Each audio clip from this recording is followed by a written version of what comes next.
الحمد لأهله والصلاة على أهلها أما بعد. معززو یورو پختنه کړې ده چې که څوک په اول رکعت کې یو سورت ووایي، په دویم رکعت کې تر هغه سورت لاندې سورت پرېږدي بل یو شروع کړي. مثلا د دوو سورتونو په منځ کې یو سورت پرېږدي، لکه په اول سورت کې سورة الفیل الم تر کیف ووایي، بیا د هغه وروسته سورة قریش دی لیلاف قریش هغه پرېږدي، په دویم رکعت کې سورة الماعون ارأیت الذی شروع کی. د دې شرعي حکم څه دی؟ الجواب بالله التوفیق. معززو د دوو سورتونو په منځ کې یو سورت پرېښودل مکروه عمل دی که چیرې په قصد داسې وکړه، او که د یو چا څخه سهوا داسې وسي بیا کراهیت نه راځي.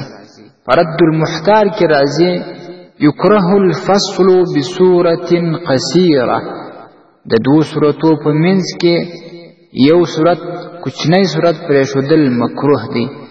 البته که یو سورت تا ووایي تر هغه وروسته بل سورت ډېر زیات طویل و چې د هغه په وجه دا دویم رکعت پر اول رکعت بیخي ډېر زیاتېدی، اوږدوالی پیدا کوي، او ته دا پرېږدې تر هغه لاندې بل کوچنی صورت شروع کې، نو بیا هم کراهیت نه راځي.